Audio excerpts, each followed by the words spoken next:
Hola, ¿qué tal? Espero que estén muy bien. Bienvenidos a un nuevo episodio de Café Ecléctico, Teología e Ideas. Mi nombre es Johan, como ya muchos saben, y el día de hoy vamos a estar hablando acerca de un tema que es bien controversial, pero a la vez bien lindo también para los que nos gusta la escatología. Lo vamos a hacer de tres partes y esta es la primera de ellas. Así que comencemos. Ok, pueden tomar su café, espero que ya lo hayan preparado, su juguito, su bebida, para que me acompañen ya a conversar de este tema que está bien interesante. Así que entremos en materia. Otro de los símbolos de Apocalipsis que causa controversia y discusión, como lo dije anteriormente, en el mundo cristiano, es el tema del anticristo. Y creo yo, personalmente, que en mayor medida que la bestia incluso, o la marca de la bestia. Pero antes de iniciar, me gustaría que nos formuláramos unas preguntas que van a ir dirigiendo estos capítulos, ¿ok? Y estas son, número uno, ¿son la bestia y el anticristo lo mismo en términos prácticos? Número dos, ¿cuál ha sido el pensamiento de la iglesia sobre este tema hasta nuestros días? Número tres, ¿el anticristo tomará lugar en el futuro o fue algo pasado? Y por último, número cuatro, ¿es, según la Biblia, una persona o algo diferente? Vamos a empezar recordando lo del podcast anterior, ¿ok? En donde hablamos acerca de la bestia y la marca de la bestia. Dijimos, basados en Apocalipsis 13 y 17, que la bestia era un poder e influencia satánico que dominaba la cultura, la política, la sociedad, la religión y por supuesto la devoción de las personas, para que éstas no honren a Dios. La bestia, dijimos, no es un estamento específico o una institución específica o un partido político, pero tampoco es algo que estuvo o va a estar determinado por un tiempo o momento específico, sino que la bestia representa a todo poder que quiera oponerse a Dios, que vaya a querer oponerse a Dios o que se haya opuesto a Dios. Esto en pasado, presente y futuro. La bestia, por lo tanto, fue Nerón con el Imperio Romano en su tiempo, Arrio en otro momento con sus herejías, Marción, Pelagio, Hitler con el fascismo, el marxismo cultural, el feminismo radical en su última ola, o incluso el liberalismo teológico del siglo XX y el de nuestros días, ¿por qué no? Si quieren volver a ese tema, pueden ir y releer Apocalipsis 13, en donde Juan describe los poderes terrenales gubernamentales, políticos, económicos, así como individuales de la tierra, a través de los cuales obra, por supuesto, Satanás. ¿Y por qué creo yo es importante mencionar esto? Para ir respondiendo las preguntas, y en estricto rigor la primera, y nos vamos a dar cuenta que el anticristo tiene más que ver con la bestia de lo que muchos pensamos. Y como siempre, los argumentos se ponen en la mesa, ahí están, y ustedes deciden cuáles toman o si los toman o no. Entonces ya vamos adelantando. Durante la época de la Reforma y pre-Reforma también, se creyó mucho la idea de que el anticristo estaba estrictamente relacionado con la Iglesia Católica Romana, en rigor con el Papa. Se le atribuía ese título al sumo pontífice de la institución católica.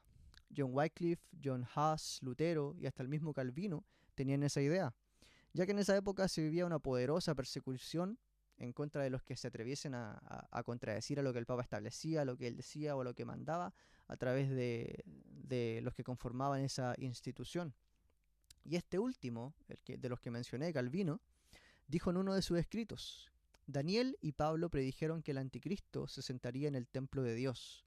Entre nosotros es el pontífice romano que hacemos líder y abanderado de ese reino malvado y abominable. Esa era la creencia que tenían los reformadores de ese tiempo. Y si se pueden dar cuenta, dista bastante de lo que piensan los cristianos hoy en día en su mayoría. Actualmente pega fuerte la idea de que el anticristo será una persona que va a corromper a las masas, que va a tomar parte en la política, que va a hacer un nuevo orden mundial para implementar su agenda contraria a lo que es Dios, persiguiendo a la iglesia hasta sus últimos días o por lo menos hasta que Dios se lo permita. Todo esto claramente para aquellos que tienen una visión más futurista de lo que es el anticristo y Apocalipsis en general. Recuerden que hablamos un poco de eso también en el podcast anterior. Partamos por las epístolas de Juan, ¿ya? Así que si quieren abran su Biblia conmigo. Curiosamente, en el único lugar del Nuevo Testamento en donde aparece la palabra anticristo como tal, es en estas epístolas, en las del apóstol Juan. Ni siquiera en Apocalipsis de esa manera. En ninguna parte de Apocalipsis la bestia o alguien es llamado o llamada anticristo. Así que para sacar conclusiones, creo yo, es necesario analizar otros pasajes de la Biblia que nos van a arrojar más luz sobre el tema. En su primera epístola, específicamente en primera de Juan 2:18, Juan afirma enfáticamente que podemos saber que esta es la última hora o el tiempo final debido a la existencia y actividad de muchos anticristos. Dice específicamente: hijitos, es la última hora o el último tiempo. Y así como oísteis que el anticristo viene, también ahora han surgido muchos anticristos. Por eso sabemos que estamos en el tiempo final o en la hora final. Más tarde, en el capítulo 2, versículo 22, dice: ¿quién es el mentiroso sino el que niega que Jesús es el Cristo? Y aquí pongan especial atención: este es el anticristo, dice. Este es el anticristo, el que niega al Padre y al Hijo. Según lo que aquí podemos leer, y según el apóstol Juan en rigor, el espíritu del anticristo se encuentra en cualquiera que niegue el nombre de Jesús y que niegue que este es el Cristo que ha venido en carne. En otro pasaje, Juan escribe, específicamente en 2 de Juan 1:7, pues muchos engañadores han salido al mundo que no confiesan que Jesucristo ha venido en carne. Ese es el engañador y ese es el anticristo. De estos pasajes, para ir ya yendo al fondo del asunto, podemos deducir algunas cosas. Y estas son que para el apóstol Juan, el anticristo es, número 1, cualquiera que niega que Jesús es el Cristo. Número 2, cualquiera que niega al Padre y al Hijo. Número 3, todo espíritu que no confiesa a Jesús. Y número 4, aquellos que no confiesan que Jesús o Jesucristo ha venido en la carne. Con esto quiero que veamos que el espíritu de anticristo lo tienen todos los que hacen oposición a lo que Jesucristo es en sí, o en sí mismo, incluso en un sentido ontológico, y eso lo vamos a ver un poco más adelante. El término anticristo es una combinación de palabras. Anti, que significa contrario, simbolizando o significando oposición, y Cristos, que hace referencia a nuestro Señor. Con toda esta información nos resulta difícil dar un veredicto final sobre el tema, pero sí sabemos que también es bien difícil determinar que el anticristo sea una persona específica, que se opone a Dios o que lo quiere imitar en cierta forma o tomar su lugar. La mayoría hoy en día cree y se le ha dicho que el anticristo es un vil mentiroso que se dice a sí mismo el Cristo, como una parodia falsa y diabólica a nuestro Señor. Quiero que empecemos a citar algunos autores. Brookfoss Westcott dijo: parece muy acorde con el contexto sostener que anticristos, la palabra que dijimos anteriormente o la combinación de palabras, aquí describe a alguien que, asumiendo el disfraz de Cristo, se oponen al mismo. Muchos hoy en día podrían hacer eso, creo yo, y de hecho muchos lo hicieron en alguna época pasada, lo cual, según mi opinión, deja un tanto fuera la idea de que solamente alguien específico pueda tomar el rol único de anticristo, como si fuera un papel único, ¿cierto? Aunque basado en las palabras de Westcott, alguien podría pensar así y para mí es totalmente respetable. Pero sigamos con el tema. Aunque a los lectores de Juan, sobre todo en un contexto actual, se les ha dicho que la aparición del anticristo es o va a ser en un futuro o va a ser futura, incluso ahora muchos anticristos han venido. De hecho, el apóstol Pablo escribió en 2 a los Tesalonicenses 2:7 que el misterio, pongan atención acá, de la iniquidad ya está en acción. Y en 1 de Juan 4:3 el apóstol hace énfasis en que el espíritu del anticristo está ahora ya trabajando en el mundo. Muchos creen que lo que Juan dice en su primera epístola es que estos muchos anticristos son los precursores de los que van a venir, ¿cierto? Como el preludio. Porque ellos proclaman las mismas cosas o herejías que él o eso, porque no sabemos qué es el anticristo en rigor, va a proclamar, ¿cierto? Como alguien que va a repetir una acción. Los anticristos de Juan son los falsos profetas de los cuales, o a los cuales, mejor dicho, está dirigida la carta. Personas que tergiversan la persona y mal usan el nombre de Cristo para cometer blasfemia y herejía. La esencia del anticristo y el punto cúlmine de ese espíritu, o la mentira máxima también como lo podríamos llamar o catalogar, es negar que Cristo haya venido en la carne. Eso es lo fundamental que se negaba.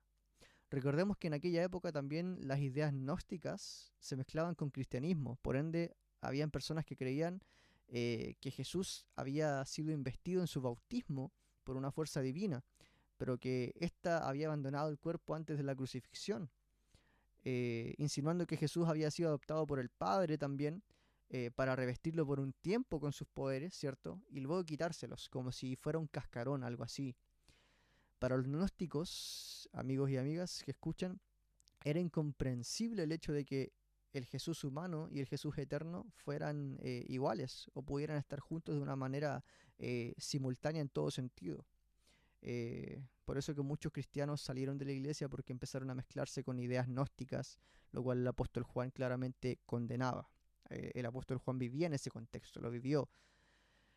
Así que algunos en base a eso han argumentado que el punto de vista de Juan es que cualquiera en general puede ser anticristo. Vuelvo a repetir eso.